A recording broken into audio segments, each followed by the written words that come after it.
It's nice to be here again. Good evening, everybody. I can see Miss Bamidele smiling. Okay, our speaker is here today. Hello, everyone. Welcome back to LIC 2024 for this week's session.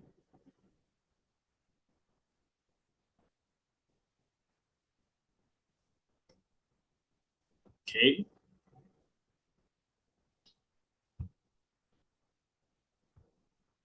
Sorry, I just want to be sure that I'm not echoing. Can you all hear me properly? So you can make use of the chat box. Okay, all right, thank you. So I said you're welcome. Hope your week has been beautiful. And I want to say happy new month. I think this is our first meeting this second half of the year. For those on YouTube, you are welcome as well. I'll also look at the chat. But we have our speaker here now, Mr. Bamidele, and I will introduce him shortly. But before I introduce him, let me just give room for some people. Okay, thank you for replying, Fatia, that you can hear me. Okay, so I can see what's going on all the groups, and I think I'll be talking about after this class, especially on the project deliberations. You know, I told you it's going to get interesting, and I can see it's becoming interesting, especially with the activities. Okay, maybe before I introduce the speaker for today, I always like to narrate how I met him. You know, just shortly within because he's supposed to take over. Maybe by 5:05, we can allow others to. I can start reading his profile by 5:05 so that we can start. Okay, for those of you on YouTube, okay, thank you, David Tosin. I can see your chart as well. Okay, so I met Miss Bamidele back in university.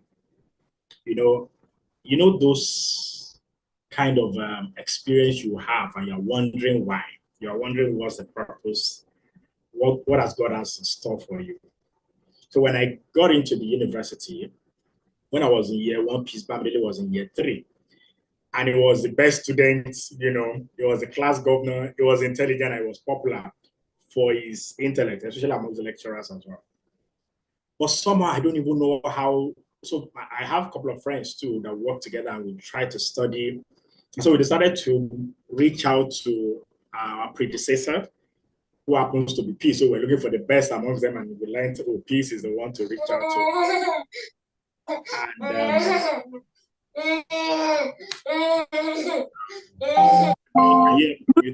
else? Okay, so we reached out to Peace, but Peace developed interest in me for reasons that I don't know. Maybe we still tell me tomorrow. But somehow it just took me as his brother that he became intentional about me. So he will ask for my plan, studying, bring any questions to him. So I would take questions. So I studied English education. He also studied English education. So there's a particular course that used to be tough then, minimalist, I think syntactic theory, this syntactic analysis. I will bring it in, he will solve it, draw the tree, do all the stuff, you know.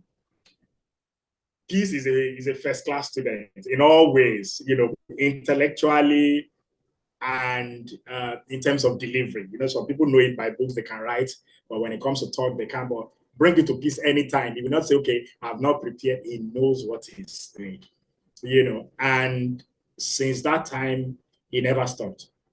You know, he never stopped being concerned about me. Even after school, he learned about what I was doing, connected me with some people. Until now, I'm still leveraging on that relationship. Thank you so much, Peace Bamidele. I just want to appreciate you again and again and again and again. You know, because amongst my friends, I'm not being partial and I'm not saying anything. You may not even notice, but I took interest in me more.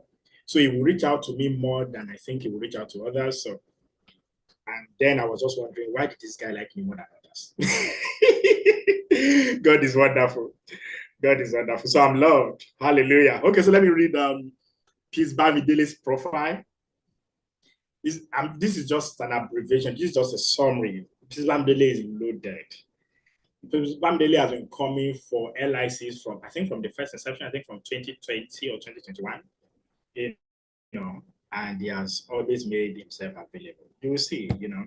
So Peace Bamidele is a seasoned development expert with vast experience in education, learning, and development, and a project management.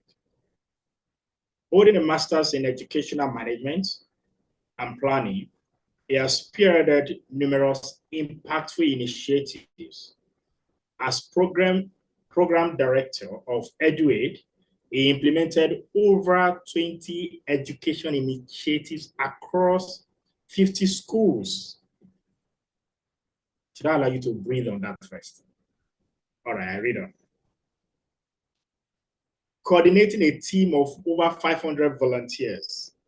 As project lead data science Nigeria, Bamidele launched a UNESCO-recognized MasterCard Foundation-sponsored EdTech platform serving over 1 million students. Please, you must be challenged by this guy's profile. He has also served as school's country director for Bridge Nigeria, managing over 500 schools, leaders and staff across 46 primary schools. Bamidele has authored 2 books, consulted for over 25 companies, organized over 10 seminars, webinars, and trained over 7,000 professionals from various sectors. He has collaborated with 3 state governments to draft policy statements and facilitate training programs.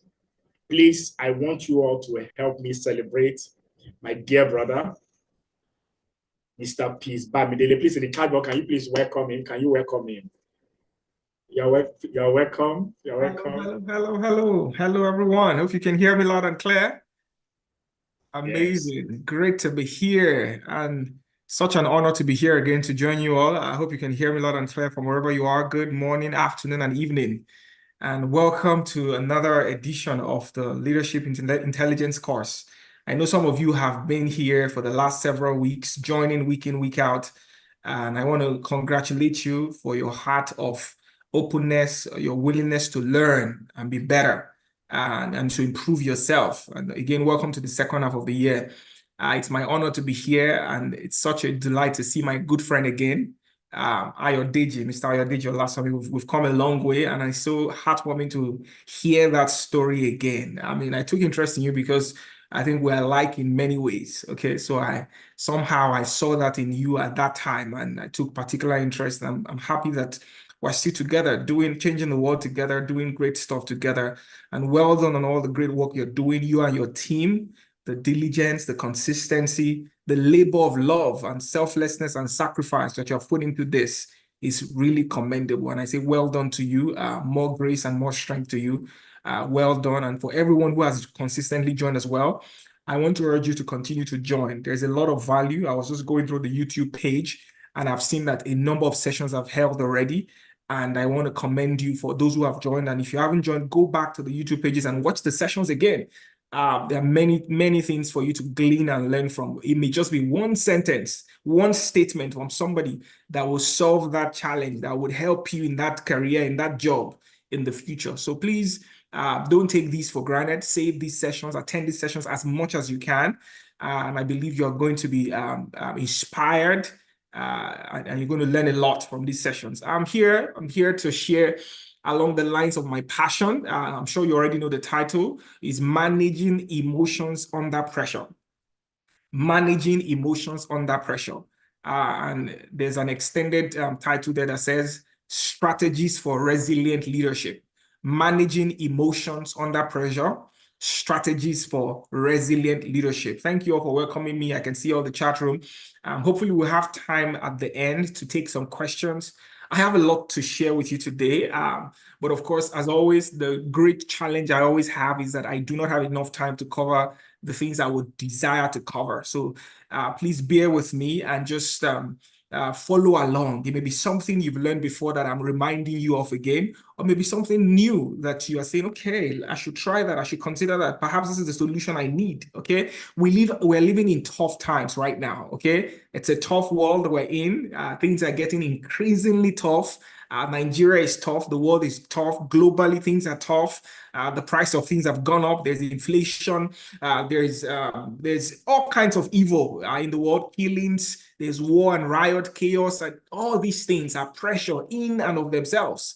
And that is enough to even get you to want to quit. And that's why you see people killing themselves, committing suicide, wanting to just move on with their lives and just. But I want to ensure, I want you to know how important this topic is. That's why I'm giving you the general context, okay? So pressure is in the world right now. And so if you don't know how to manage your emotions in your workplace, in your marriage, in your relationship, in life generally, that pressure will crumble you, all right? That pressure will stop you from getting promoted. That pressure would make you be a victim of your environment, make you a victim of your situation, make you be a victim of the event in your life. But that is not going to be your portion, okay? That is why you are learning these lessons. That is why we're all gathered here together to share and rub minds together, okay? So please have your questions ready at the end. I will try and be very brief because I know it's a virtual session, maybe 30, 40 minutes, I'll be done. I'm just sharing from my heart some of the lessons I've learned in the last 7 years of teaching emotional intelligence. I've taught emotional intelligence for the last 7 years, and I've taught over 10,000 people across different platforms. All right, I'm based here in the United States, Atlanta, Georgia. I moved here last year, and I'm still doing the work, okay? I'm going to share more about that as I go on in my course, in my training. Some of the lessons I'm still learning, even in this field of emotional intelligence, managing your emotions in the workplace, managing your emotions in relationships, in marriage. Many people have quit jobs that they shouldn't quit because they couldn't manage their emotions. Many people have quit relationships, quit marriages because they couldn't manage their emotions well. And that's why this lesson is very important. Are you ready for me? Are you ready? Can I get some comments in the chat room to be sure that you're following me so far and we're about to have a great time? This is 5:13 in Nigeria, okay? For me, it's 12:13. It's just past noon here. So it's afternoon for evening over there. I want to get some comments in the room. Jennifer, thank you. You're ready. Any other person ready? I want to be sure that we are together. You're not distracted. I know it's virtual session. I want you to be sure. I want to be sure that we are together. Diana, Caroline, thank you for commenting. Effort. I like your name. Effort. Very ready to run. Amazing name. Who else? Can I get 2 more? Jennifer. Awesome. Let's talk emotions. I like that. Adesola. Okay. Let's go. All right. So the title again is Managing Emotions Under Pressure. Strategies for Resilient Leadership. And I want you to pay attention to that title. If you look at that title, there are 3 things that stand out. All right, 3 things stand out. The first one is emotions, okay? The second one is pressure, all right? And then the third one is strategies, okay? Those 3 words, I want you to pay attention to them. These are the things I'm going to be talking to you about for the next 30 minutes. Emotions, all right? When we talk about emotions, you're talking about both positive and negative emotions. The joy, the anger, the hate, the dissatisfaction, the unhappiness, all of those things, those are emotions. So it can be both positive and negative, and you need all of those things in the workplace. You bring all of those things to the workplace. They have an impact on your work. They have an impact on your relationships. They have an impact on your life and your destiny. So that's emotions. And then pressure talks about all the challenges. I made mention of that earlier today already. Pressure, all the things going on in your environment, in your family. Pressure could be both internal or external. When we talk about internal pressure, we're talking about the things in your life, in your personal life. It could be a relationship challenge that you are facing. You are struggling to deal with this relationship, this marriage. It could be some form of dissatisfaction you feel in your life, some personal struggle. That's internal pressure. It could be depression, so people are battling with. It's an emotion of just feeling sad, feeling unhappy, feeling guilty, feeling condemned. All of those things, those are internal pressure. But there's also external pressure. When you go to the workplace, you have deadlines, you have schedules, you have things happening in your environment, you have your boss giving you tasks. You go to the office, you have to face traffic, okay? In the morning, you wake up so early, you have to travel from one point to the other and then come back, then start all over again. You have deadlines, you have mid-year reviews, you have your feedback getting from your line manager, you have things you have to do, you have goals and targets you have to set, you have deadlines you have to meet. All of that are external pressure. pressure. All the things happening in Nigeria, the increment, the dollar rate, the all of those things happening in Nigeria, in the country, globally, the wars and the chaos and the crisis happening in the country right now and globally, those are external pressure. Those things have an impact on you, all right? So when we talk about emotions, we're talking about both positive and negative emotions. When we talk about pressure, we're talking about both internal and external pressure. And then let's talk about strategies. Strategies, these are the solutions right now. Strategies are the solutions. What are the things you're going to deploy to help you manage your emotions, okay? Whenever we talk about soft skills, okay, emotional intelligence, managing your emotions is under what we call soft skills, okay? It's a soft skill. Other soft skills are creativity, persuasion, adaptability. But all of these soft skills, whenever we talk about them, we always talk about strategies. What are the strategies for developing my creativity? What are the strategies for developing my adaptability? What are the strategies for making me to become a critical thinker? What are the strategies for me to become more emotionally intelligent? So today, I'm going to be sharing with you strategies for developing and managing your emotions effectively. All right. So that's an introduction. So emotions, both positive and negative, pressure, both internal and external, and then strategies, both known and unknown strategies. It may be strategies you already know. I can share something with you. Very simple things that you may have heard before, but I want to just put them in a better light, put them in greater perspective, and then cause you to see how you're going to deploy them in managing your emotions in that relationship, in that marriage, in that job, anywhere. This is not just about your job. I know this is purely focused on career development and all of that, but emotions will, I mean, as you're going to learn shortly, emotions govern every aspect of our lives, and we have to learn we have to learn how to manage it effectively. Okay. So that's an introduction. Now, let me start with that first concept of emotions. I want you to understand 5 key things about emotions, okay? We're still going to talk about the strategies, but I want to focus on emotions. There are 5 things I want you to remember about emotions, okay? Number 1 is that emotions drive every decision and action. Don't forget that. Every decision you make, there's an emotion attached to it. Every action, every decision that you make, even if you want to go out there, you feel like you want to eat a particular food, that's an emotion, there's a feeling. You feel happy. That's why you asked that girl out. You feel happy about the job. You saw the contract, you saw the package, you loved it. That is an emotion, okay? You get promoted, that's an emotion. Or you decide to have a child, your child arrives, you give birth, there's an emotion, there's joy. You get laid off, you're unhappy, there's an emotion attached. Every action, every decision is powered by an emotion.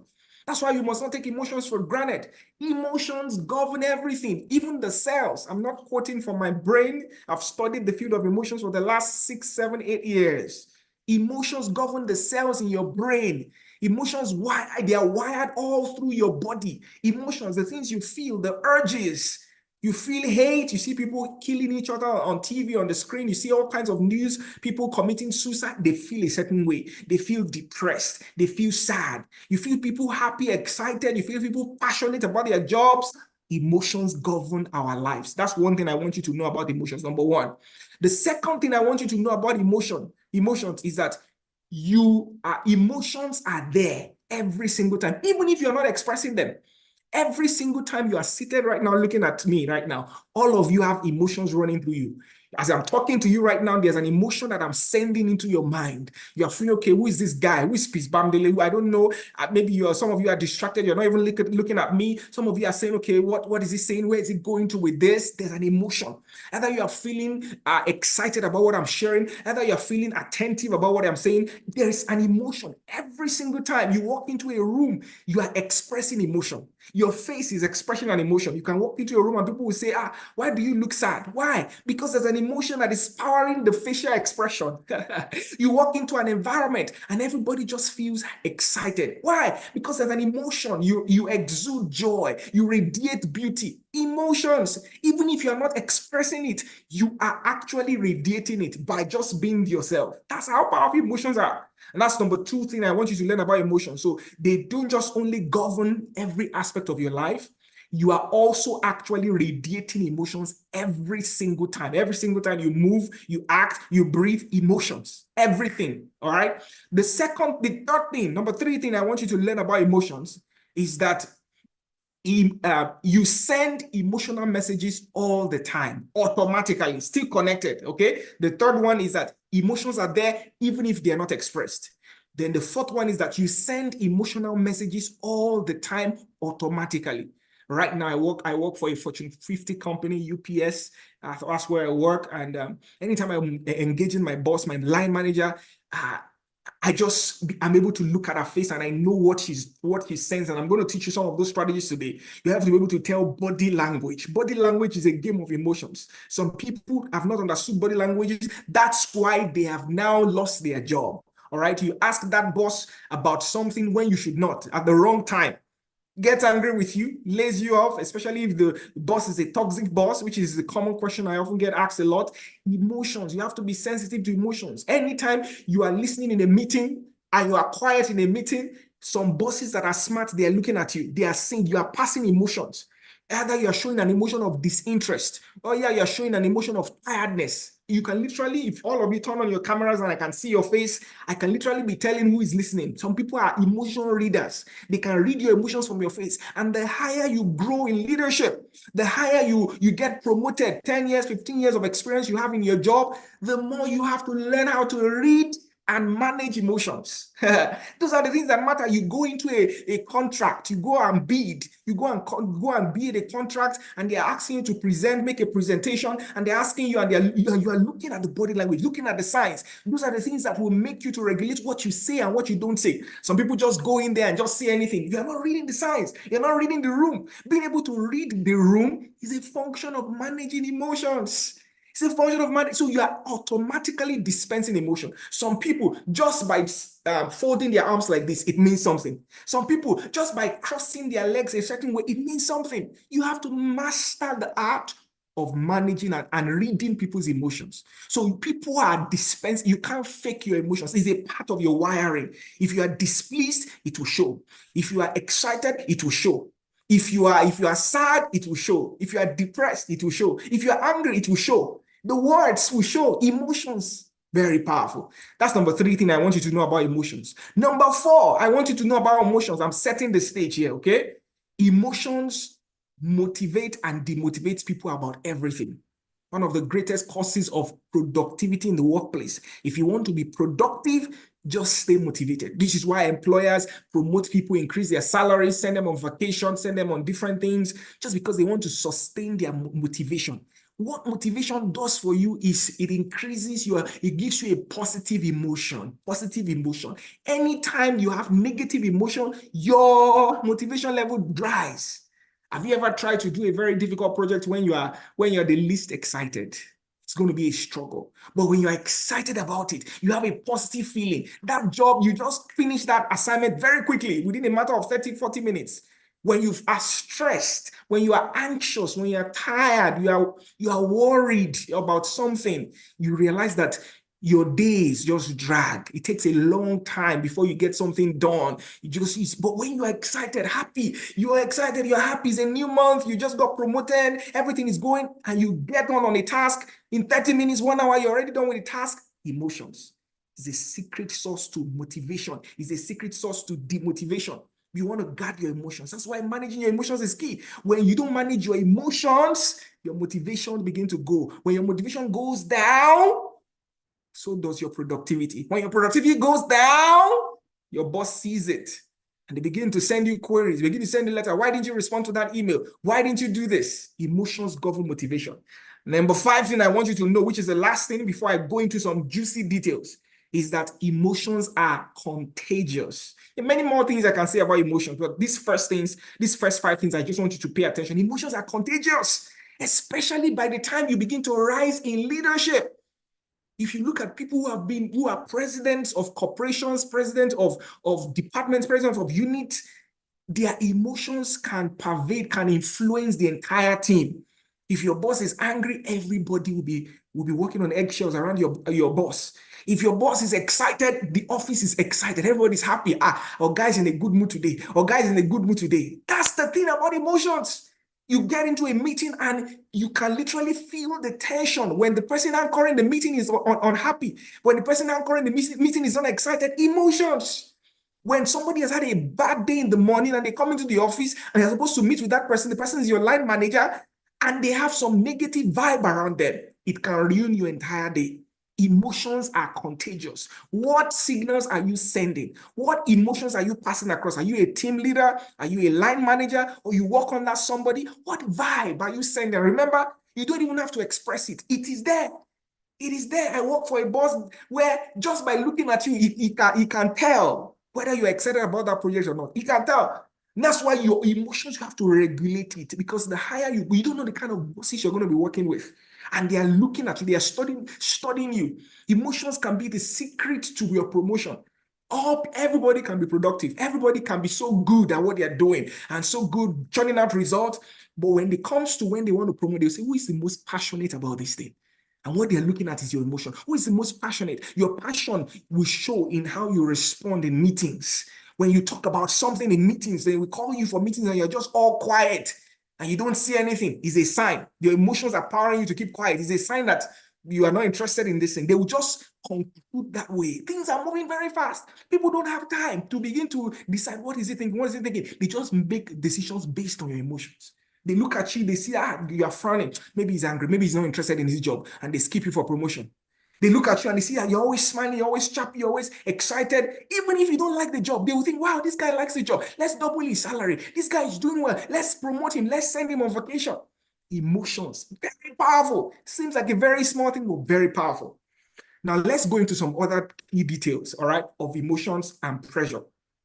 Let's bring this down to the workplace, okay? Now that you understand emotions, that you are always displaying emotions, whether you like it or not, and the fact that emotions govern everything you do, everything you say, your sales, and emotions are contagious, all of those points I laid about emotions.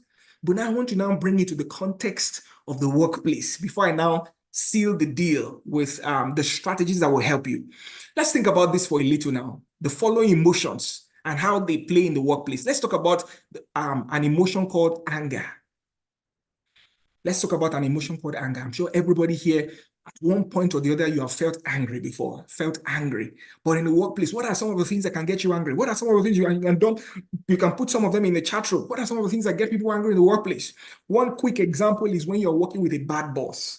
You're working with a toxic boss that doesn't send you, that doesn't understand you, that criticizes you, that insults you, that sends you on unnecessary errands. That thing can get you angry. Don't you think so? How many of you have had a bad boss? You can put it in the chat room. Let's engage each other. I get to learn when you put some stuff in the chat room.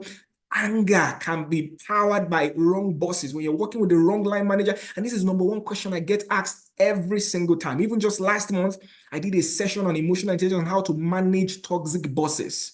All right, this can get you angry. You are excited about the job, but then the boss doesn't just acknowledge you, doesn't give you feedback, insults you, criticizes you. All of those things can get you angry. Managing your boss, managing your emotions. And so people will just flare up. Why are you talking to me like that? Or they will just wear a long face. So what are the things that get you angry? I see effort here saying, I get angry working with someone who is not knowledgeable and yet wants to drive the work. Exactly. There are people like that. They have no clue about the work, but they just want to be in the front line. They just want to be the one being in the front line, being the team leader, being the one that you are the ones everybody sees. But you don't know this thing. And then it can get you furious. Can you step aside for the person that knows it? These are things that happen in the workplace. So number one, you have to manage your anger. Because if you don't manage your anger, you flare up, you have anger issues in the workplace, they can send you packing. Because if you go and be angry and you just slap somebody and you say some insulting remarks about somebody, some people have lost their jobs from that. I've worked with a boss where what he wants from you, when he sends you and when he finishes a meeting with you, the next thing he does is to send you an email that documents everything line by line. He doesn't regard that, oh, we just talked about it. After the call, he will send you an email line for line, and you have to acknowledge that email. The same thing, if you finish an email with him or a meeting with him, you have to write it line by line. This is what we discussed in the meeting. Some bosses are like that, and you have to understand your boss. Or there's another boss I work with. When you are sitting down with her, you are talking and you are conversing. If you don't say anything, it means you don't know anything. And she's going to criticize you for that. So if you know that your boss is like that and you are just always quiet, you say, I'm a quiet person. No, you are paid to talk. That's how she gauges your knowledge. That's how she gauges the value you are bringing to the company. I currently work for a boss now who likes to share, who likes to share everything, who likes to unload everything on you and share all the things she's going through, personal, and she just wants somebody who listens. And if you're the kind of person who say, I don't have time for this, why you just go straight to the point? You're not building good relationship with your boss. Anger. Some people just get angry and flare up. So number one emotion is anger. Number two emotion that some people feel is fear. Fear. What are the kind of things that make people afraid? And this fear can lead to anxiety. What are some of the things that can make people afraid in the workplace? For example, you heard in news that people are going to be laid off, or they have just laid off some people. My workplace right now, UPS, where I worked earlier this year, in the month of March, 12,000 people were laid off. 12,000 people. And what kind of environment would that create in the office? People are afraid. Now there's pressure. Pressure that, what is going to happen to me in my job? Everybody's trying to impress the boss. Everybody's trying to impress the line manager. Everybody's trying to justify that their job is important. So everybody's afraid. Let them not, because all the jobs that were laid off, they thought, machines can replace them. We'll find technology to replace their job. So now you have to justify that your job is important. So you're afraid. You're under pressure. Sometimes fear of poverty. That's a good example. I don't want to lose my job. I don't want people. I have a family to feed. I have goals and visions I've set for myself. That fear is an emotion in the workplace and it can drive your life because it's pressure. Poverty is pressure in itself. Being fired, being laid off is pressure in itself. And so that can bring and result to an emotion called fear, all right? And that thing can change your life entirely and make you begin to not see the good side of things. Third emotion, I'm just giving you some quick emotions. Number three emotion is the emotion called frustration. Frustration. Some people have been on the same job for 10 years, yet their salary has not been increased. I used to be in a job 3 years. I was on the same salary, 50,000. This was about 6 years, 7, 8 years ago. Same salary. And my job load was increasing. It can be frustrating, bringing feelings of dissatisfaction. Are you in that kind of place right now where you are in a job where they're not even increasing your salary, yet they are adding more to your work? And you have been on that same job for 3 years, 4 years, 5 years, nothing has changed. Frustration. When frustration sets in, because you are feeling pressure, you are not even interested. And that feeling of frustration can lead to this next one. It can stifle your motivation. Motivation is also an emotion. Motivation, excitement. All right. You have not been promoted. Nothing has happened over the last several. Motivation is low. Excitement is low. You wake up in the morning, you don't feel like going to that office. You wake up in the morning and they have this 9 a.m. meeting. Your camera is off. You're probably even scrolling through social media, doing something else. No interest because motivation is low, because frustration is setting. All these emotions playing in your mind. How do you manage them? How do you manage them in the workplace? How do you manage them in relationship? Some people get married or they start dating and just something happens and they are unhappy about the relationship. Now, a relationship that you used to talk a lot for 1 hour, 2 hours, engage each other, laugh and talk. Now you don't even feel like talking to the person. You don't even feel like going out with the person. You don't even feel like hanging out with the person or chatting with the person. You just want, why? How did that happen? How can we ensure we are managing these feelings, these emotions? How do you maintain relationships for decades without divorce? How do you ensure that you stay in that job if that is where God wants you to be at this time? How do you ensure that that boss that gets you angry every time, you can work with that boss and be there for 5 years, even if they don't pay you anything, they don't increase your salary? I did that. How? That's what I want to show you, okay? The last emotion I want to stress here is the one called stress. The emotion when you are stressed, you're just tired. There's so much task. The deadlines are very strict. The tasks are, you don't even have time for your life. On Saturdays, you're in the office. Sundays, you're working. Sunday, you are working, preparing for Monday. Monday, you from 4 a.m., you have woken up and you get back 8 a.m. and you continue it again the next day. Stress and it's already telling on your health. You don't have time for your family. You don't have time for church. You don't have time for your mosque. If you're Muslim, you don't have time for personal life, for social life. Stress is also an emotion. And it's powered by pressure. It's pressure from the office, pressure from all the things in your environment, pressure from family, bills. You have bills to pay. So you have some people have two jobs, working two jobs. How do you ensure you manage all of these emotions so that you don't quit, so that you don't die, so that you don't miss out on your destiny, so that you are a wholesome person, so that you can keep changing and evolving with the times, so that you can manifest the fullness of who God has said you are, so that you can become the best version of yourself. That is why emotions is not just emotions, okay, anger. No, no, no. Emotions are a big deal, big deal. Emotions, powerful, because some people have made an emotional decision and they have missed out on their destiny. Emotional decision, gotten involved in the wrong relationship. Emotional decision, gotten involved in the wrong job. Just because the pay is good doesn't mean it's the best job for you. Just because the pay is bad doesn't mean it's the best job for you. It's not the best job for you. Sometimes you are in that job for learning. Sometimes you are in that job so that you can grow a particular skill. When your time is done, you move on. But some people say, especially in the Gen Z era that we're in, if it's tough like this, I'm out. Microwave generation, you want things quickly, quickly.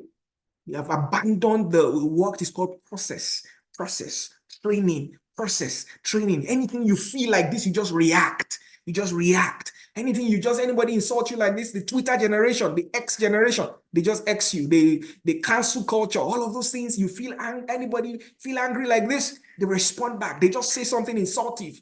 And the marriage is ruined, and the relationship is ruined, and the job, you have lost it. Opportunities have been destroyed because of emotion. People couldn't manage their emotions. Powerful concept. So in the short time that I have left for the next 15 minutes, I want to share with you 3 strategies for managing your emotions under pressure.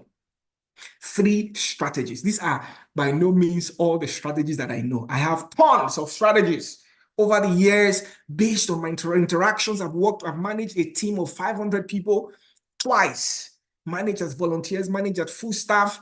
Right now, I work for a Fortune 50 company, meaning that they are one of the top 50 companies in the world, UPS. I work in their headquarters. I'm being mentored by somebody who is a president, okay, of a department, has been there for over 30 years. He's mentoring me every month, one-on-one mentoring for 30 minutes. He shares with me insights about how to work for a corporation that is that large. I want to share with you some of the lessons I've learned, all right? This is not by any means all the lessons. It's not exhaustive. That is why we're going to take questions at the end. By 5:50, I'm going to stop talking, and then we'll take questions, if possible, as many questions as I can take. But what are the 3 strategies I want to share with you today, okay? And I may not be able to go into a lot of details because of time. Number 1 strategy, all right? Remember I talked about strategy. Number 1 strategy, simple. You may have heard this before. It's not something big that I'm going to share with you, but I just want to remind you of some basic things, okay? Number 1, evaluate people and situations thoroughly. Evaluate people and situations thoroughly. I say that again. Evaluate people and situations thoroughly. All right? You are working with a bad boss. Have you found time to understand that boss? You can't change people. Don't get into a job, you want to change the person. Get into a relationship, you want to change the person. You want to change your colleague. No. Understand people. Understand situations thoroughly. This is what is called social awareness. You get into a new job, you want to understand, what does your boss like? What does he not like? What does she define as successful? What does she expect me from meetings? Is she somebody who likes emails or phone calls, or likes both? You document these things. Every boss I work for, I have a schedule of them on my note file, on my Excel sheet. These are the things this person likes. How do they like responding to emails? You document, evaluate people thoroughly. Have a profile on each person that you work with, on the relationships and the things they like. Many people go into relationships, go into job relationships, and they want to change people. No. Understand. This is called social awareness. So understand people. You go into that environment with a heart to learn the other person. It takes humility to do this. You're not thinking, oh, who is this person? You are judging, you are critical, you are condemning, you are pointing fingers at this person. This person is like this person. No. Remove the negative and focus. This is how this person is. It is not my job to change them. It's my job to collaborate with them. It's my job to ensure that as long as I'm here, their personality will not affect my productivity. Ooh. When somebody's personality begins to affect your productivity, you lack emotional intelligence. I say that again. When somebody's personality begins to affect your productivity, you lack emotional intelligence. It means that you've not learned how to manage your emotions. You understand the person, evaluate who they are, evaluate what they like doing. What does success mean to them? When is the best time to meet with them? What do they expect of you in meetings? Do they want you to ask questions or keep quiet? What gets them excited? What is their body language? The boss I work with right now, I know all. I've just been working with her for almost a year now, 11 months now, and I understand her body language. I know when she's not happy about something. When I'm making a point, I'm expressing an idea, and she gives this eye signal. I know that point is not a good point. And so I switch it around. When she says something and I see an expression on her face that shows joy, I say, okay, this is the one I need to intensify and say more on. Right now, we have the perfect work relationship. Everybody in the office wants to have that kind of relationship that I have with her. Because of what? Emotional intelligence. I've learned to manage. And not that this boss is, she doesn't sometimes get you angry. She sometimes says certain things, but you understand. You don't create the environment that will perpetuate that anger. You don't create the environment that will ensure that that thing is fostered. You understand them. You are studying them. You are critical. You are creating a schedule on them. Evaluate people and evaluate situations thoroughly. Don't jump into conclusions. Don't follow hearsays. That's number one on that side. Still under that point is you have to evaluate yourself.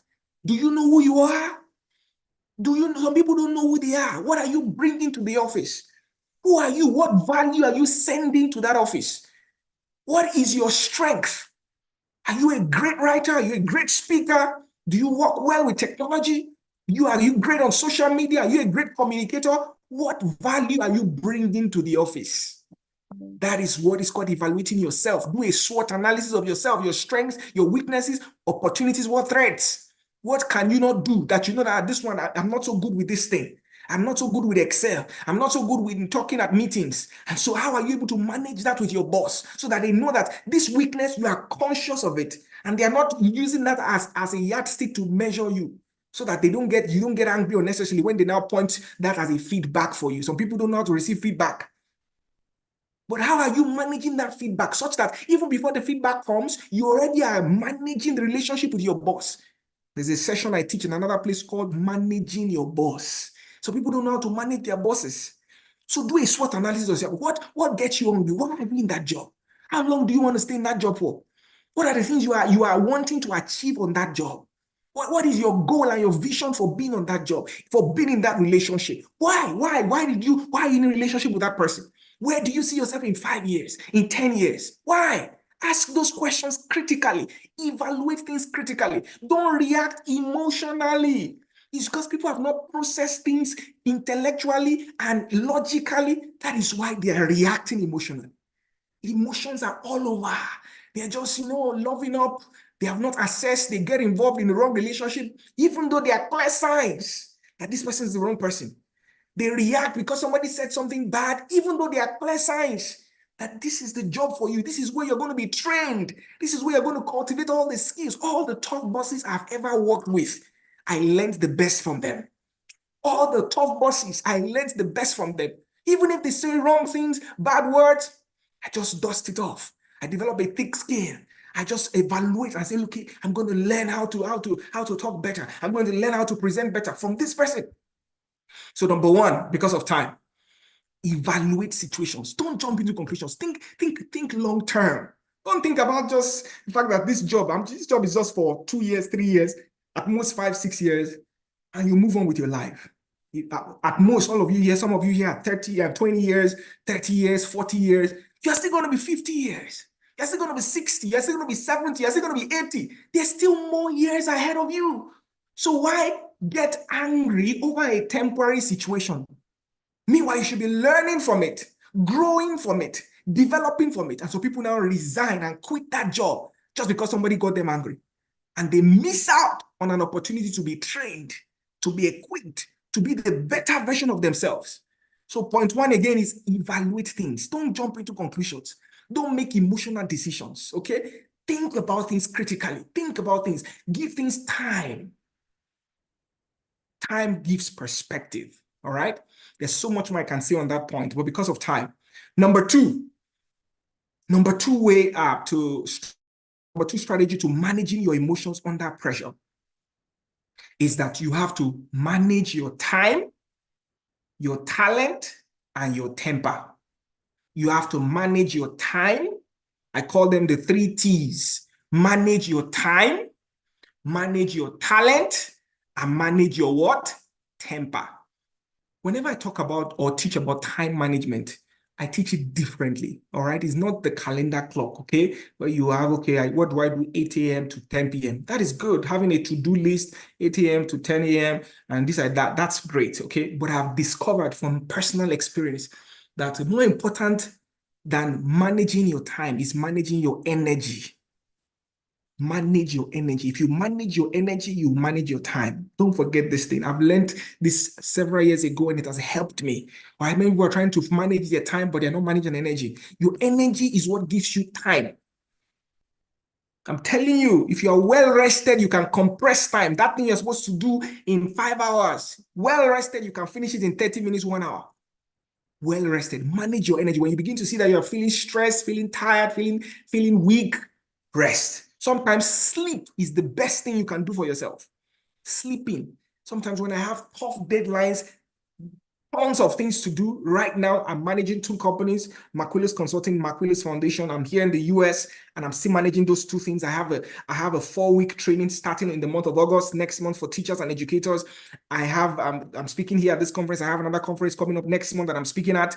I am working for a Fortune 50 company, UPS. I'm doing a master's degree, my second master's degree in public policy. I've been selected in my faculty for an initiative that will last 7 months, traveling to Washington, D.C. in September, planning for that trip. I have a ministry, okay, where I teach and share the gospel of our Lord and Savior Jesus Christ. I have tons on my plate.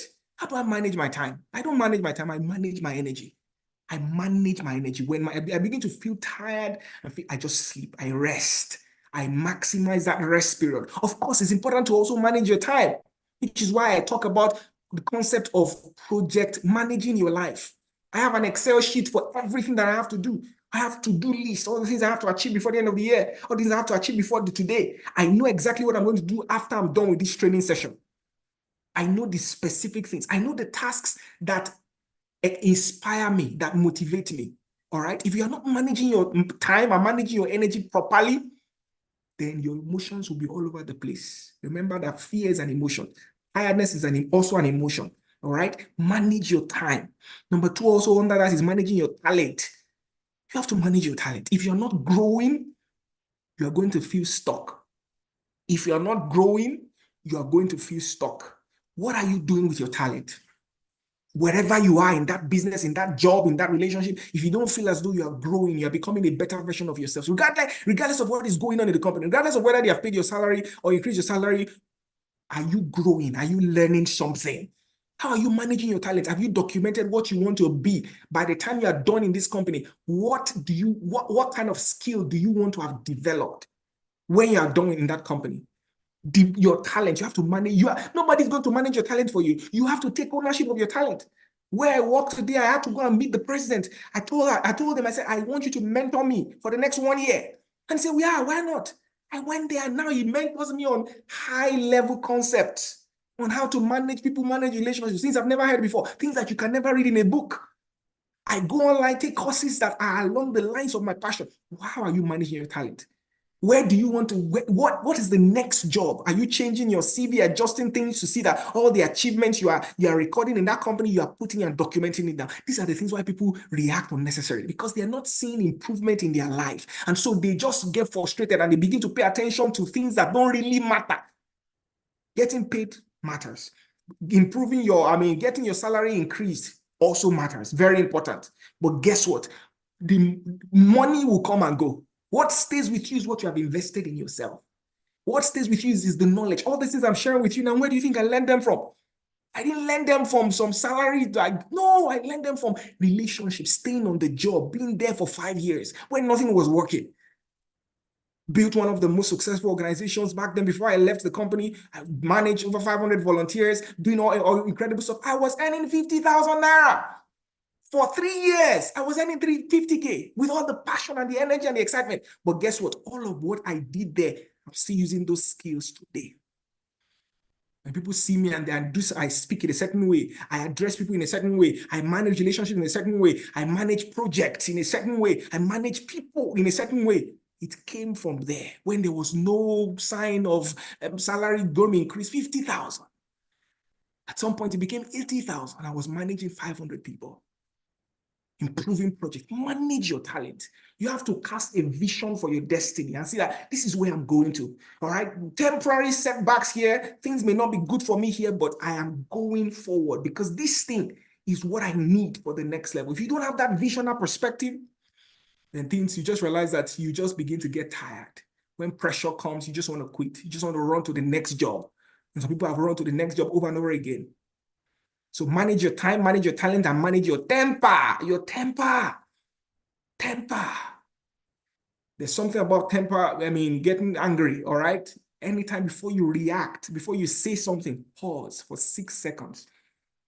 You don't have to respond immediately. And there's a principle called respond, don't react, okay? Respond, don't react, all right? When you get angry, you don't have to answer back immediately. You don't have to say something immediately. Some people are quick. They just want to, that thing is not the right thing to say at that time. If you don't pause and reflect before you respond, you're going to say the wrong thing. That's managing your temper. That moment of pause that you give to yourself can save that marriage, can save that job, can save your destiny. That brief moment of pause, just to reflect, what you're doing is you are calming yourself down. All right, so that you can reflect and then give a response. Yesterday, I got an email. I just wanted to respond. I said, no, this is not time. Let me pause. I give it another 1 hour, 2 hours. And then I responded. It came from a place. All right, that pause is very crucial. So manage your time, manage your emotions, or manage your talent, and manage your temper. And then the last point I'm going to leave us with, because we're almost out of time, in terms of managing your emotions under pressure, this one is very important and very powerful. I like it the most. It's called don't take life too seriously and don't take things too personally. I have to learn this the hard way. Don't take life too seriously and don't take things too personally. When somebody's giving you feedback, don't make it too personal. Don't think that this person is after me, this person hates me. Take the feedback, thank them, appreciate them. Somebody will give you feedback that you think is wrong today. If you thank them well, next time they have something that is good for you, that will move you to your destiny. But because you thanked them well, they will come back and give it to you. But if you don't thank them well and you say, well, and you start defending yourself, they will just say, this person, they don't want my feedback. Let me leave it. Let me keep my feedback to myself. Some people have missed out on feedback that will improve them, make them the best version of themselves. Don't take things too seriously, okay? Believe in yourself. Your value is not a function of what people say. No. People have to develop a positive self-image, develop a thick skin. And somebody says something, don't hold it on too personally and say, this colleague, I have to deal with this situation. Plan your life. Don't be so fixed that I have to resolve this thing now. This thing is getting aggravated. No. Don't be so easily irritated. Don't take things too personally. All right. So that's something about receiving feedback. Develop a thick skin. Even if the feedback is bad, negative, find a way to smile. It may be tough, dust the insults off quickly, all right? Develop your self-worth, your self-value. Know what you are bringing to the company, which is why if you have done a SWOT analysis of yourself, you know why you're in that company. You know what you are adding to that company, which is why it's important for you to say positive things about yourself. I wake up every morning, I say positive things about myself. I know that there's nobody in the world that is like me. Nobody in the entire world that is like me. Nobody. Nobody can do the things that I do, the way I do them, how I do them, what I bring to the team is unique. That is what that's what it means to be authentic. You bring your unique, authentic self to the company, to the relationship. It's different. That is what will make you feel confident. Even if the company is going haywire, things are not working well, confident. You are resolute that, look, I've got this company. You are thinking strategically, thinking long term. You're not focused on all these little things going on in You are evaluating things thoroughly. All right, that's number one. Number two, you have to pace yourself. Still along the lines of don't take things too personally. Okay, pace yourself. This one was one of the biggest lessons. I was even still reflecting on it some days ago. Pace yourself. Don't think you have to achieve one thing in the next 1 year. That, if I don't achieve this in the next 1 year, all hell has broken loose. No, pace yourself. It may happen in 1 year. If it doesn't happen, don't be so I have goals that I have set 1 year. I have to, of course, the company will also give you target. Be realistic with your targets. Back in the day as a child, as a teenager, I used to want to read everything. Read everything. I have to have read this book. I have to have finished the works of William Shakespeare. I have to have finished it. I have to know everything. As I'm growing old, I'm getting to see that I don't have to know everything. All those fear of missing out, FOMO, fear of missing out. No. There's the joy of missing out too. As long as there's a fear of missing out, there's also the joy. It's not everything. Ignorance is bliss sometimes. Sometimes ignorance is good for your mental health. You don't have to know everything. Everyone is reading the news. You want to, the relationship has to be perfect. The job has to be perfect. Even if they give you wrong feedback, take it like that. It's part of the training. Pace yourself. You are growing. Everybody's growing. You are not perfect. Everybody's evolving. Life, don't be too hard on yourself. Forgive yourself sometimes. You make small mistakes. Some people will hold on to that mistake. They will mull it over their minds. Think about, no. You make mistake and they correct you. Move on. Okay, next thing, take it as feedback. Grow from that. Toughen yourself up. I've seen people who, over little things, they will just rehash it. And from there, they want to quit the job. Why? Relationship, disagreement in the relationship. They want to quit. They don't want to talk again. Lack of maturity.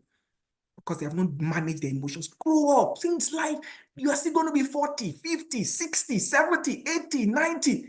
If you want to live that long, you can. And there are many more things you are still going to do. So pace yourself. Pace yourself. When I left Nigeria and I came to the United States, I had to take a step back on some of the things I was doing. I had a great business in Nigeria. I had to start thinking of how to reposition myself, re-strategize. It was as though the arrow was shot back, the arrow was twisted to the back. It was like I took a backward step in some way, but I had to begin to see perspective, gain greater insight. Otherwise, people will sink into depression. Some people will sink into sadness because they don't see, why am I here? Why am I doing this? There's more I should be doing in my life now. No, pace yourself, the art of pacing yourself. One day I'm going to write a book about that. So that's one of the greatest lessons I've ever learned in my career. Finally, focus on what you can control. You can't control everything, all right?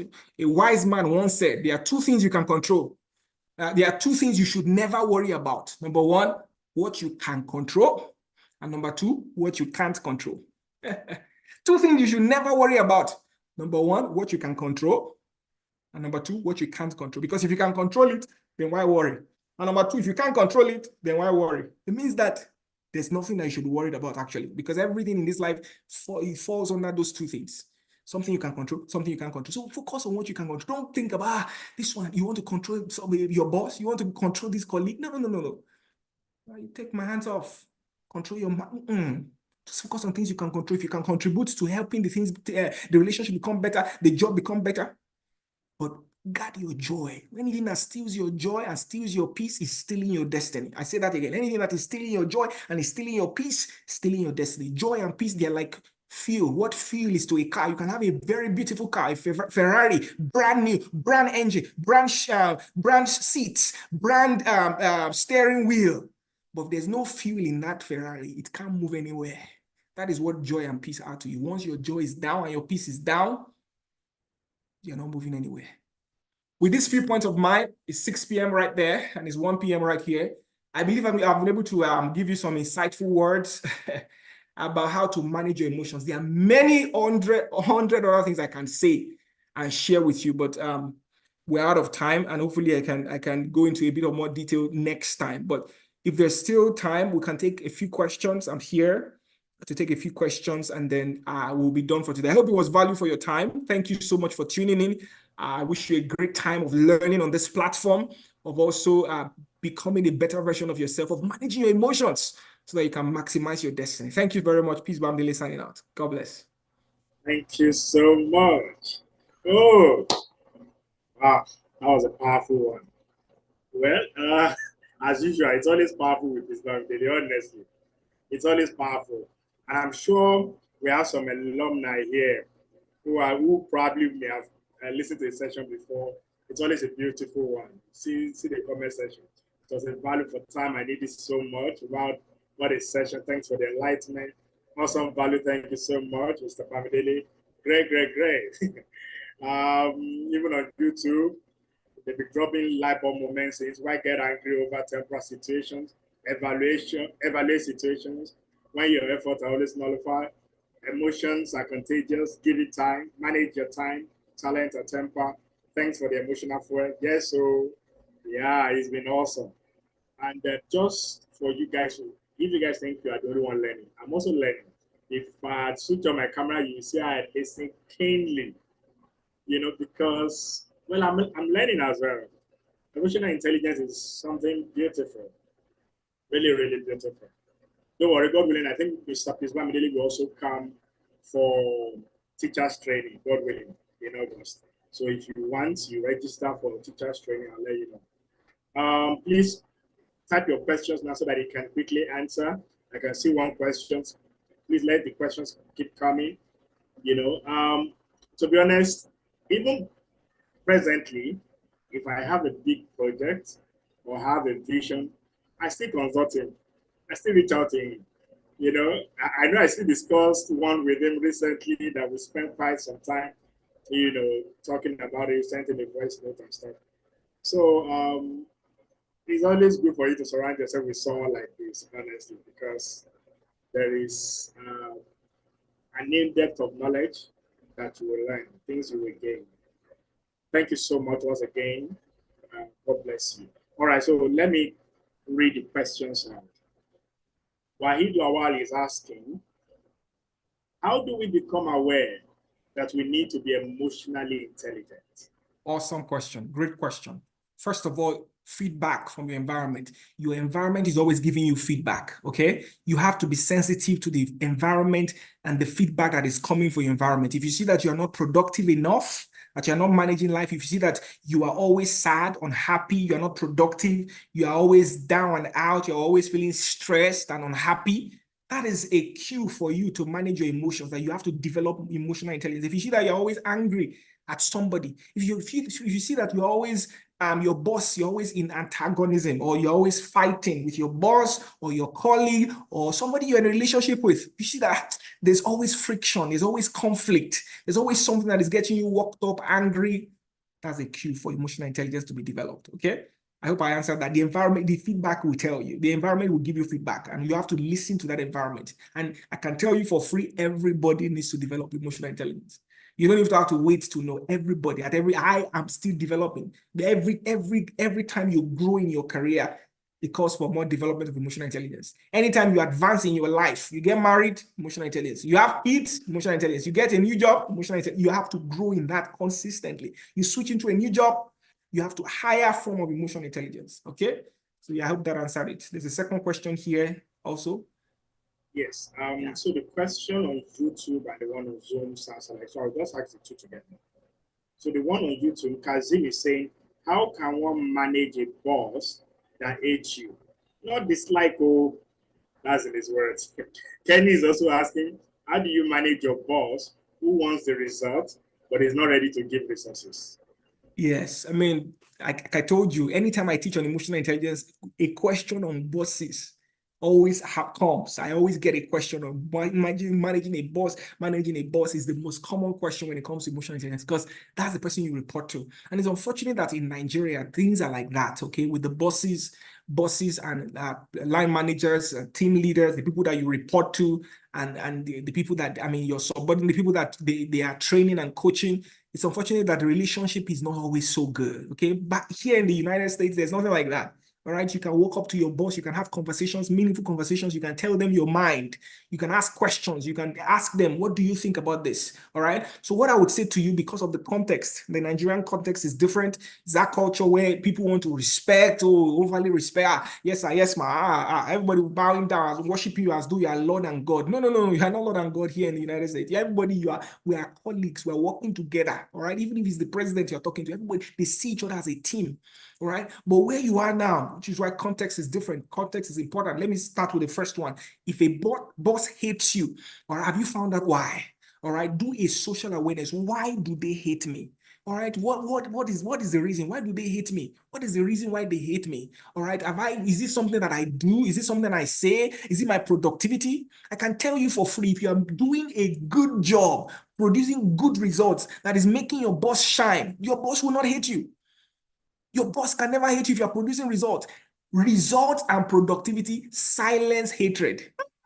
They can hate you, or maybe colleagues can hate you, and they make you feel, oh God, they are jealous and envious. But everybody likes anybody who is making, improving the company, making the company look good, making the boss shine. If you are making the boss shine, because your work is a reflection of their work. So why do they hate you? You want to ask that question. If I was able to pin that down, I'll be able to answer it more, okay? And the next thing I can also say to that is also have conversations with them if you can, all right? I don't know if that is possible. I don't know the kind of relationships you have with them, but engage them in personal conversations, okay? And understand if what they feel for you is how they feel for other people too, okay? I'm sure you're not the only person. If they are feeling the same way for other people, maybe it's just their personality. That's how they do, okay? And you want to be sure it's not hatred. Because hatred is high, is at extreme, all right? It may just be, they just feel that though you are not doing well, they just feel disappointed or displeased. Not hatred. Hatred is a strong word. But if you are so sure it's hatred, then you want to understand why, okay? There's so much more I can say on that, but because of time. Then the second one here says, how do you manage your boss who wants the result, but is not ready to give resources? This is where innovation becomes important, okay? Creativity becomes important. What can I do with the resources that I have in my hand right now? All right, what can I do? You have to think deep. You have to think critically, all right? Because your boss can't give you the resources and people are cutting down on the budget. And there's inflation. People are getting laid off, okay? But people still want results. What can I do? How can I get creative about this thing, all right? Your boss is not ignorant about the fact that you need more resources to get this thing done. But they want to see how creative you'll be.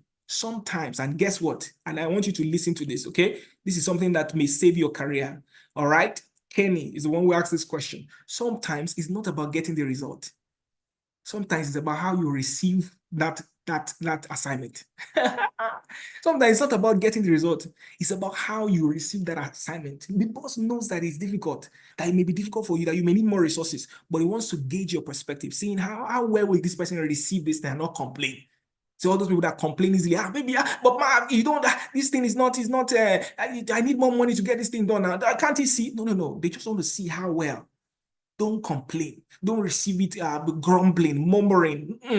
They want to see how enthusiastic you are, how innovative you are, okay? And do your best to do the job. And then when you're presenting what you're able to achieve, be very factual. Don't be emotional about it. Be very factual. These are the things we need to achieve, and these are the things I achieved, and this is why we couldn't achieve XYZ, because we lacked ABC. If we get ABC, we can achieve XYZ. And you are smiling, you're happy, show enthusiasm, show passion. That alone is an achievement. You receive feedback, you receive an assignment with joy, with excitement. That alone is an accomplishment. Because in their mind, something has registered that this person is somebody who is flexible.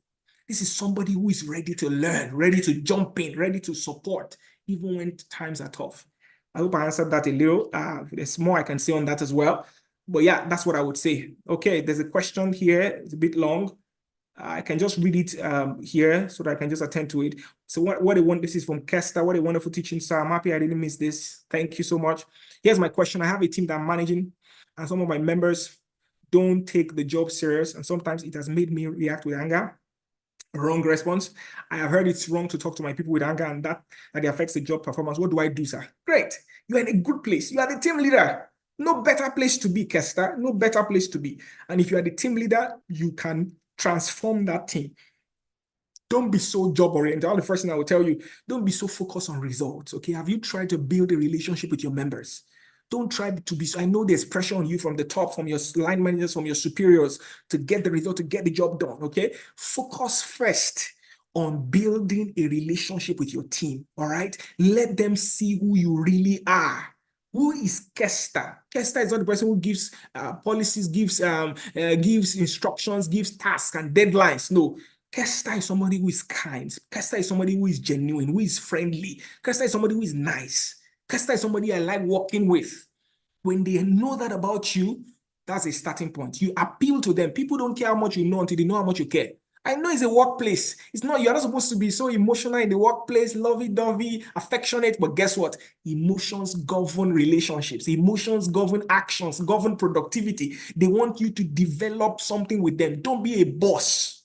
Be a leader. A leader connects first with the heart before you connect with the head. Don't try to connect with the head by rushing them to do the task. Sit down with them. Go out somewhere. Go on a date or movie date or see a movie together. Call them at random times. Ask them about their family. Ask them about what they are doing in their personal lives. Connect with them outside of work.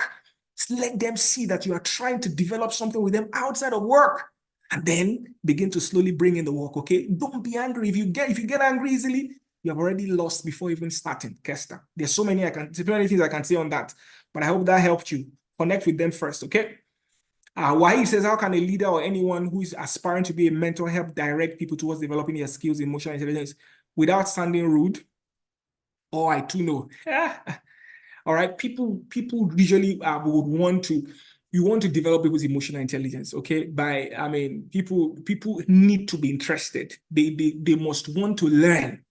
Okay, for you to really maximize being that person, that voice over them that will help them develop their emotional intelligence. You're not supposed to be speaking about people's life if you don't have authority over their lives in a way, okay? If you're like a teacher, if you're like a mentor, it's like a boss or anything, okay? If you are a leader over them in a work setting, of course, you can give feedback. But this is where I think you should improve on, okay? There are even cycles, specific times in the month or in the year where you're supposed to give feedback about somebody's performance. But if you're not close to them, if you don't have a relationship with them, what's your business with that? There's no point wanting to develop somebody's emotional intelligence or improving them in any way if you're not in a relationship with them in any way, okay? You have to give feedback, especially people you are close to that are accountable to you.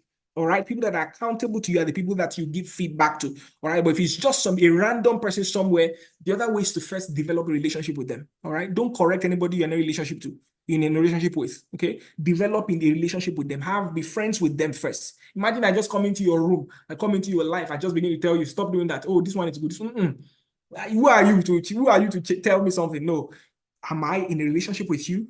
And then if I'm in a relationship with you, these are the things I have observed. Okay, these are the things I think you can improve on. All right. And if, as a mentor, have they submitted themselves to you for counseling, for mentorship ahead, then you can now give feedback. These are the areas. Emotional intelligence actually grows on feedback. People need feedback to grow emotional intelligence because you don't know what is going on. They don't know they are responding, how they are being perceived by other people. Then they will just keep doing anything anyhow. All right. So I would say develop a relationship with them first, okay? And then, or maybe you have observed something that is bad about them, take them out, okay? Show them and then ask a question. As another strategy you can use, okay? If there's somebody that you're not really close to, ask a question. What do you think? Paint a picture. In the Bible, this was a story that Nathan used for King David. When King David fell into sin and all of that, Nathan started with a story, narrate a story, ask a question, and then use that to gauge their perspective about how they will respond. And they say, okay, how would you respond in this instance? And then they say, oh, this is what I would do. And they say, okay, how about this? Don't put it as a suggestion outrightly. Ask as a question and then begin to find ways to chip it in. All right. Sometimes all you need is just sow a seed. Okay. Somebody else will build on it later on. I hope I've answered that. There's so much more I can say on that as well. But for the interest of time, thank you all so much. Any last question? Yes, I know we're 15 minutes past time. Thank you so much. Yeah, I think there's a question on YouTube. Okay. somebody is asking, he said, is it possible for one to notice that he or she is toxic in the working environment? For the person himself to notice. Yes. Is there a Yes. way? So, for example, is there a way I can know? How do I know I'm toxic? How do I Yes. evaluate myself? Yeah. Yeah, of course. That which is why you have to evaluate yourself. I mean, if you reach out to me, there are tests you can take. All right. I actually have a course on emotional intelligence. I've not talked about my resources. I have a book on on soft skills. 5 soft skills is an ebook. You can send it your way. It's just very a small amount of money. You can have that resource and learn from it. But I also have a course on soft skills, about 30 hours long. Okay, you have it at your pace, watch at your pace. It covers creativity, emotional intelligence, public speaking, adaptability, a lot of skills, leadership skills as well, also for a price. But one of the things I say there is that you have to evaluate yourself. There's an emotional intelligence, what's it called, test that I give people to take. Evaluate yourself. How would you respond in XYZ situations? These are things that people have to do periodically. Assess yourself. Where am I on this scale? Number 2 is also get feedback from people. Don't be shy to reach out to people to say, okay, what do you think about me? Do you feel I'm a good person to work with? Do you feel that I talk with you, I interact with you well? Assess yourself, ask questions, get feedback from your environment. This is how you improve. Get feedback from your boss, from your line managers, get feedback from your parents, get feedback from your friends. Get feedback from your environment, from all of that. Okay, do I appear toxic? Because sometimes you don't see yourself. I get feedback from my wife. I get feedback from my line manager. I get feedback from my mom, my parents. Still give me feedback that this is this thing and all of that. Because you have to be humble, though. If you're not humble, you won't see that feedback. Pride goes before a fall. God resists the proud, but gives grace to the humble. See, that grace is emotional intelligence. If you're not humble, if you are proud, God will resist you, and then you will not see. You just be blind. Proud people are blind.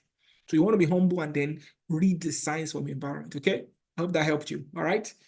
Okay, I think we're out of time now. I know we can go on and on with questions. Thank you so much. Thank you so much. That's Yeah, the last question welcome. for today. Thank you so much, Mr. Bamidele. God bless you. Amen. You too. People are so. Let me just read some of the comments saying thank you. You say this is wow. Someone said this class is meant for me. He said I've learned a lot. I'm waiting on you to comment. Somebody said for the first time I felt the time was extremely short. Okay, someone said focus first on building relationship with your team. Somebody said you are amazing, sir. Can I be a mentee? Please, can you use this opportunity to tell them how they can follow you and how they can reach out to you?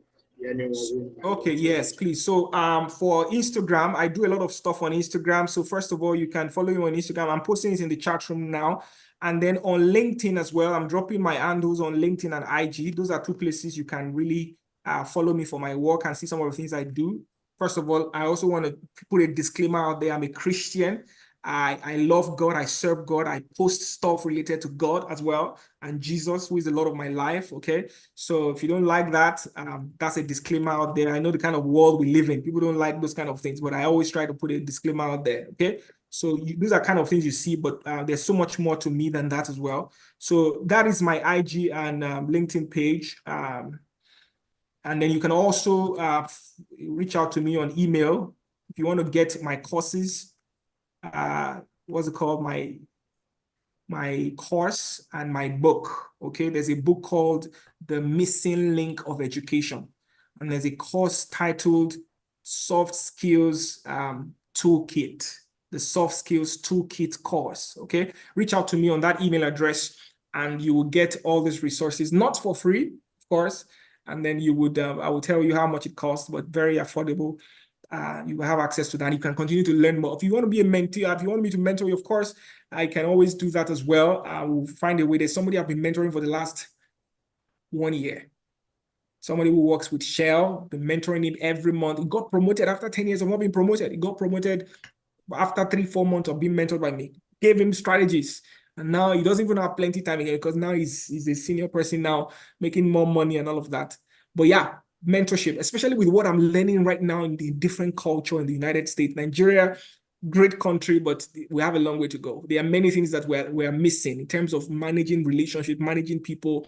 I mean, just being somebody who is kind and thoughtful and helping other people. Okay, it's very important. And I can't wait to share that with my world. Okay, thank you all for the time today. Mr. Ayodeji Olasami, Thank always a you pleasure so coming here much, and Miss sharing. I love Bamidele. sharing, teaching. I mean, we both are teachers, you know this. Teaching will never go out of us. This is just another platform to express our calling and our assignment. But yeah, we thank you all for coming, and please continue to join weekends. I know all the other sessions are going to be power-packed and impactful as well. Like I said at the beginning, ensure that you also go back to YouTube and learn these things. Okay, I've seen some of the things on YouTube that I also want to go and glean from, okay? You want to be humble and continue to learn and improve yourself, okay? I've seen some very interesting topics here that I want to also go and check out, okay? It's there for free. Why not take advantage, okay? Thank you so much, and enjoy the rest of your weekend, and God bless you. Thank you so much. Wow. Okay, so this has been an awesome moment and an awesome time. See, I'm just smiling and the smile is not leaving my face. Oh my God, God is able. So it's awesome too. It's like I also subscribe to the session to learn, learning me. Even after some of these sessions, sometimes I go back to YouTube to watch some of these things, honestly, in their path. I still watch the one of 2022 or some of the speakers, and I was like, wow, this is good. And I be listening. Let me say this before I even begin with the announcement. If all through this period you do not build on relationship or leverage on the opportunities, then I guess you have not learned much. You haven't learned much. The Andy is here on YouTube. Please check. Just scroll up. Last time I already posted it. So please just check on YouTube. I've posted his handles on YouTube. Kindly check. Check the chat box. All right. So you can see the session has been awesome, and I know you have all learned, and I have also learned. God willing, there is teachers training coming up in August. God willing, his Bamidele will also be there for the session. He's very, very intelligent. He's always like that. He's been like that for years, and I'm like, okay, all right. Let's come to the conversation of today. Welcome, everyone. You're welcome once again. Thank you for joining today's session. And I've been reading through the project groups. All the project groups. I think there are about 10 project groups. I read all the conversations. Like I've said, I have not made any comments. I've not posted anything, on those groups. But I've been reading all your comments. I've been reading how many of you have been strategizing. And I've also read how some people have been pushing responsibilities to others. So in some groups, some people are saying, people should volunteer now. Let's have volunteer leaders. Another person will say, yes, I don't even know why people are not volunteering. And in my mind, I'm wondering, why can't you volunteer? Because, leadership is about service. Like I told you, the session is about to get more interesting. And I think it's becoming more interesting. So when I'm done with the announcement on the project, then I will probably address one or two questions, maybe no more than 3 questions at most, in case if what I have explained is not sufficient and you still want to clarify. So firstly, those projects are essential for all the group members. And it is essential for you to carry your group, your team along. Like I've said, the least number we have on any group, if I'm not mistaken, is 53 or 58. So meaning that on all the groups, we have 87, we have 70, we have 93, and the likes. Well, I don't think we have anyone more than 100 because the benchmark was 100. So we expect that you should be able to carry your team members along. I gave you a hint some times ago on how you can carry them on. You need to reach out to them individually. And some people will just show you they're not interested. But if you have 5 people showing interest at the first instance, out of a group of 30, I'm using it as an illustration.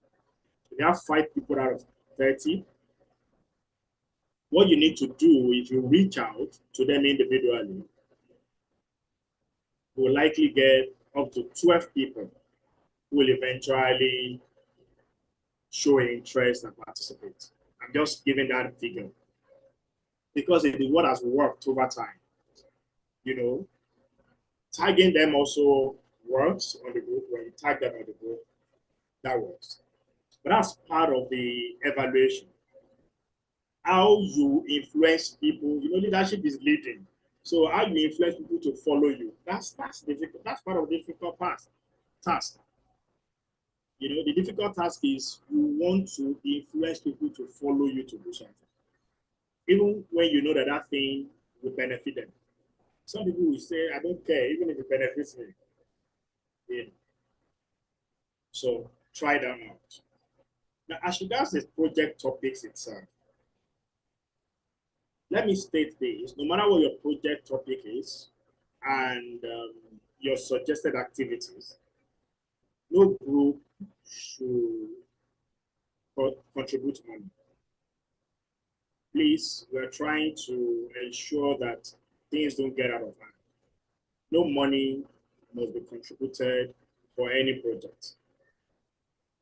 Now, maybe we are like the boss with little resources and we want you to get things done. But you remember what Bamidele said? Be creative. Be creative. Let's see how you get things done. We're trying to ensure that it can be abused.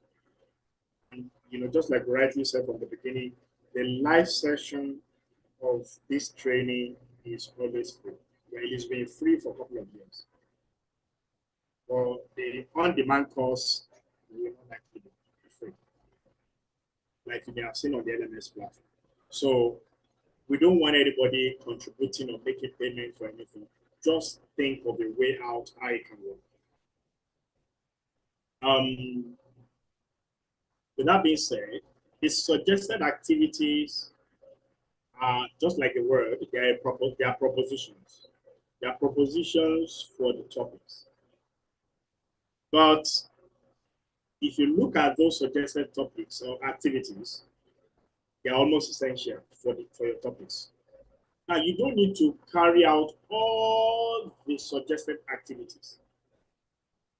Even if you think further and you feel that there are more activities you can add, on your own, you can develop activities as a group and add to carry out that project. But the more activities you engage in, the better for the group, the better for the project, the more you're likely to have more scores. So you can't just pick one activity.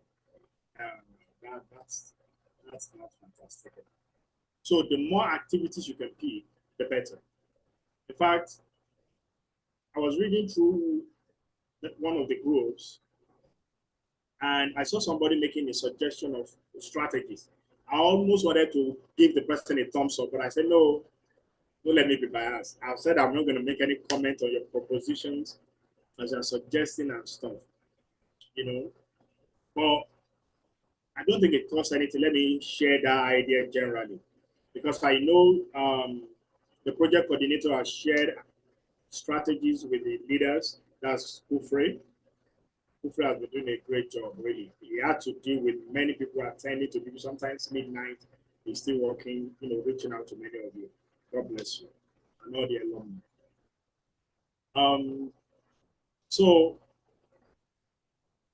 an idea on what you can do. Look for a particular area. We are all in different part of the country and continent. Some are from Kenya, some are from Uganda, a few other countries. We have people from Cameroon, Canada, UK, but at least from participation, those that I've seen participating regularly are the Kenyans, Nigerians, and I think Ugandans. Maybe I think I saw a Cameroonian as well. But we've seen the others, occasionally. So if you have 10%. If you have 10% of your group members, or let's say 20% in a particular state, give them a physical activity. Let them meet. Make sure you have pictures, have videos. So for instance, if there are seminars, you can even have a teacher, somebody who teach in a school, come out and do a seminar, discuss with the school. And so I'm doing a leadership course, and this is a project we've been giving. We want to educate people on, depending on whatever your topic is, if it relates to the student. And do it out, and at the end of it, so this is LIC training. Let it be short. That was your group. I don't know. I've not spoken of any group on Zuma. All right. So just do the grouping like that. Physical activities. Some people will do marathon. I mean, walkathon. I think I saw something like that. So just activities. So let people, maybe if you are somewhere like Kaduna or Lagos, if you have like 10, 20, or 50 people in Kaduna, you can even do a customized shirt of your own. Put LIC 2024, Leadership Intelligence course 2024, LIBL Academy. All of you can decide for the physical. I'm talking about those who want to do physical stuff. You can do a walkathon, creating awareness, whether for one earth issue or the other. I know there are different topics, so don't let me on any topic. So this is what we want to see. We want to see this. We want to see the activities. We want to see the social media campaigns. Start a social media campaign. You can even you can start the social media campaign. Sorry, I'm being distracted by the chats sometimes. Start a social media. You can create a page, depending on what your group is, and start a social media campaign. Reach out to groups. Reach out to this. Let them know. Go on LinkedIn, Instagram. Let them know that this is the project you're doing. This is what you're trying to do. Just do a couple of things that you can do. Be creative. And that's what we're saying, that it's not limited to the proposed activities. Come up with more activities on your own. I think that can be. All right, let me take questions now. If you have questions, you can just type it.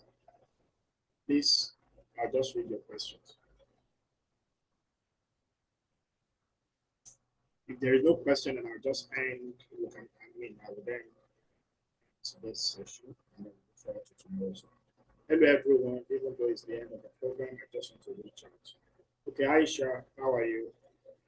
Oh, yes. And also, I'd like to mention that the defense, that's presentation, is on the 27th of this month. Please, the calendar is on the website. You can check the calendar. 27th of this month is presentation. You are presenting on the 27th of this month.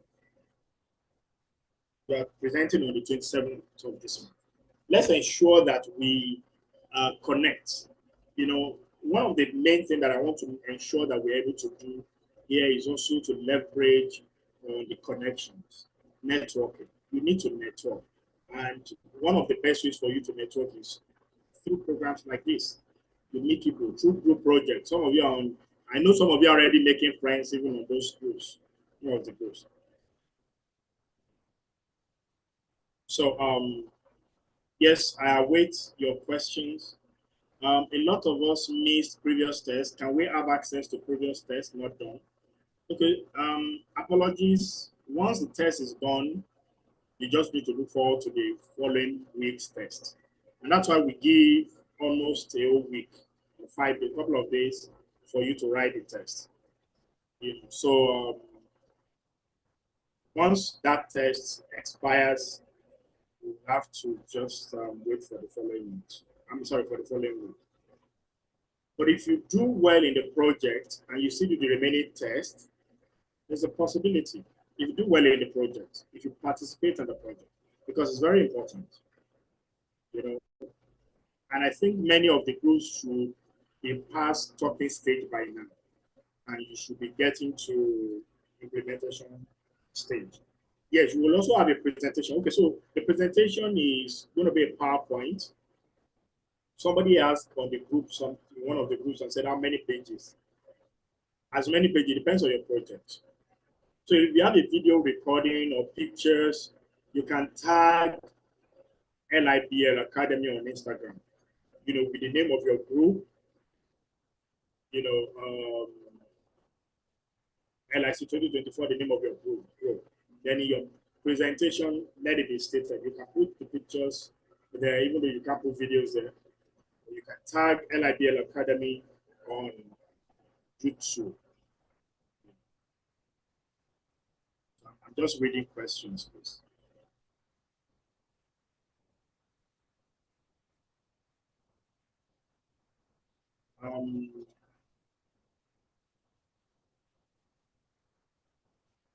Okay, please. Any other question as regards the project you can ask? You can ask now. Because I know there were questions on different groups. You can type, sorry if you can't unmute, you can type. I'm looking at the chat. Type of questions.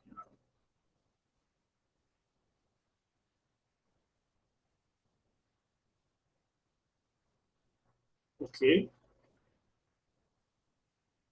Okay, Kester, thank you. Yes, you can always reach out to Mr. Ufre Abassa anytime you need help with any question. Yes, and I think there's also a plan to give you an advisor. So some of the alumni will be assigned to each group to advise you and give you ideas, since they've done this before. Zumadura, the facilitators, and do have been posted again. You're asking for it on YouTube, so it's been posted. Yes, so thank you. Yes, so it can be given. More questions?